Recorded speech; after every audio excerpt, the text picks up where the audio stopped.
കള്ളൻ തൽക്കാലം ഇങ്ങനെ നിന്നാ മതി. ഒറ്റ മിനിറ്റ്, ഒന്ന് ശ്വാസം പിടിച്ചോട്ടെ.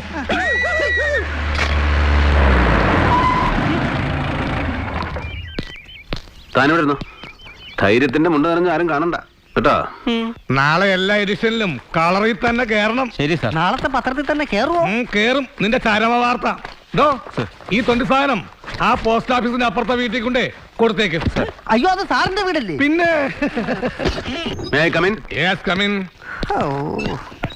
അയ്യോ, I am S I Keshavan, Gabbar Keshavan. എന്താ സംശയമുണ്ടോ? അയ്യോ ഇല്ല, ഐ എം സോറി, മനസ്സിലായില്ല. സത്യമായിട്ട് മനസ്സിലായില്ല.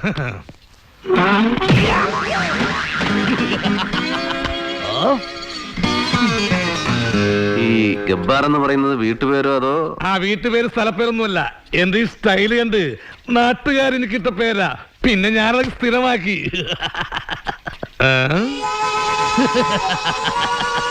സംശയിക്കണ്ട, എല്ലാം ഞാൻ തന്നെ. ഗബ്ബാർ കേശവൻ, വിവിധ രൂപങ്ങളിൽ വിവിധ ഭാവങ്ങളിൽ. കൊള്ളാം, നന്നായിരുന്നു. ഇതൊക്കെ ഞാൻ വിവിധ സ്റ്റേഷനുകളിൽ ജീവൻ പണയം വെച്ച് നടത്തിയ ധീരവേട്ടകളാണ്. ഞാനാണ് ഈ ഏരിയയിലെ സാറിന്റെ സ്ഥിരം വേട്ടമൃഗം. ഓഹോ, അതിരിക്കട്ടെ, നമ്മളാരാ, എന്താ കാര്യം? ഞാൻ RAF ക്യാമ്പെന്ന്. ബംഗ്ലാവ് കുന്നിൽ കുറെ മൽഗുണന്മാര് വന്നിറങ്ങിട്ടെന്ന് കേട്ട്. പക്ഷെ ഇപ്പോഴും എന്തിന് പോലീസ് തന്നെ വേണം?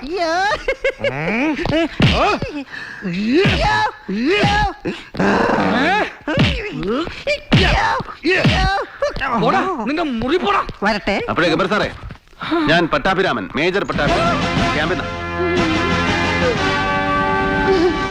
ഇവിടെ എത്തിക്കഴിഞ്ഞാൽ എല്ലാ സഹായത്തിനും പോലീസ് ഉണ്ടാവുമെന്ന് അറിയിച്ചിരുന്നു. ആരെയും കാണാഞ്ഞോണ്ട് തെരഞ്ഞിറങ്ങിയതാ. അയ്യോ, സത്യമായിട്ട് സഹായം വേണമെന്ന് അറിഞ്ഞില്ല സാർ. ക്യാമ്പിലേക്ക് സ്ഥിരമായിട്ട് പാല് വേണമായിരുന്നല്ലോ. അയ്യോ, ഈ സ്റ്റേഷനിൽ ഇപ്പൊ കറവില്ല സാർ, സത്യമായിട്ടില്ല. ഞങ്ങളിവിടെ വന്ന അത്ര പിടിച്ചില്ലെന്നറിയാം. ഇളക്കല്ലേ? അല്ല സാർ, ആളറിയാതെ. വേണ്ട വേണ്ട, അഭ്യാസം നടക്കണ്ട. പാൽ എവിടെ കിട്ടുന്ന പറയാ. ഈ ഗ്രാമത്തിലെ ഏക കറവക്കാരനാണ് നാരായണൻ, കറവനാരായണൻ. പകല് കണ്ടില്ലെങ്കിൽ വൈകിട്ട് അമ്പലത്തിൽ കാണും. അങ്ങനെ കാര്യങ്ങൾ മണി പോലെ വേണം പറയാൻ കേട്ടോ. ഞാൻ വേണമെങ്കിൽ ആളെ വിട്ട് വിളിപ്പിക്കാം സാർ. അതിന്റെ ഒന്നും ആവശ്യമില്ല. എന്തിനാ വെറുതെ ബുദ്ധിമുട്ടുന്നേ? ഇപ്പൊ ഞാൻ പോട്ടെ ഗബ്ബർ സാറേ, ഞാൻ ഇവിടെയൊക്കെ തന്നെ കാണും. നമുക്ക് കാണണം. കാണണമെന്ന് പറഞ്ഞാല് ഇത്തിരി കട്ടി കൂടുതലില്ലേ സാർ?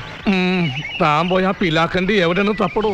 ഇതിലും ഭേദം വല്ല മുത്തങ്ങയിലേക്ക് ഇറാഖിലേക്ക് സ്ഥലം മാറ്റം വാങ്ങിക്കുന്നതാ. അതെ, നമ്മളെല്ലാരും ഇവിടെ പോണോ? സംഗതി പട്ടാളോടെ. നീ ധൈര്യമായിട്ട് വാ പുഷ്കു. ഇതെന്താ വെള്ളരിക്കപ്പെടണോ? ഇത് അങ്ങനെ വിടാൻ പറ്റോ?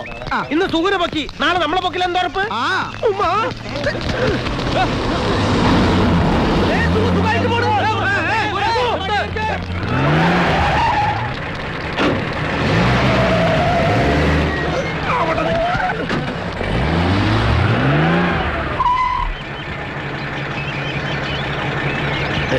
ഇവനാ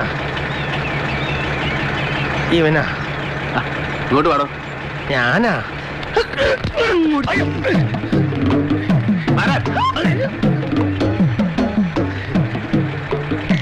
താനാണ് ഇവിടുത്തെ നേതാവല്ലേ? അങ്ങനൊന്നുമില്ല. കേരളത്തിലും കേന്ദ്രത്തിലും ചെറിയൊരു പിടി. അതും വെച്ചിട്ട് വെളച്ചിലെടുത്താലുണ്ടല്ലോ, തന്റെ കേന്ദ്രവും സ്റ്റേറ്റും കൂടെ ഞാൻ ഒന്നാക്കി കളയും. മനസ്സിലായോ? സാറ് പറഞ്ഞു കേട്ടില്ലേ? എല്ലാരും മാറുന്നേടാ.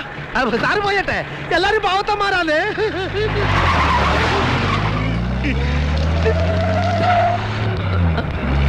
നീന്താടാ കുഞ്ഞായിട്ട് നിൽക്കണേ. പട്ടാളക്കാർ നിന്നെ പീഡിപ്പിച്ചോ? പീഡിപ്പിച്ചൊന്നുമില്ല, ഒന്ന് പേടിപ്പിച്ചു. നമ്മള് കരുതിയിരുന്ന പോലെ കുഴപ്പക്കാരനൊന്നല്ലെന്നേ. ഞാനിത് എത്ര കണ്ടതാ ഡൽഹിയില്. ഇന്ത്യ ഗേറ്റ് തൊട്ട് തോക്കും കുത്തിപ്പിടിച്ച് നിൽക്കുന്നത് മുഴുവൻ യുവമാരല്ലേ. എന്നാലും ഇത് എല്ലാവർക്കും ഒരു പാഠം. എന്നും ഇങ്ങനെ ജീവനോടെ തിരിച്ചു വരണമെന്നില്ല. ഓരോ ജീവൻ രക്ഷാ പോളിസി എടുത്താൽ അവരവരുടെ കുടുംബത്തിന് ഉപകരിക്കും. മയ്യത്തും കാര്യമില്ല ഓന്റെ ഒരു ബിരിയാണി കച്ചവടം, അതിന്റെ ഒരു പോളിസി.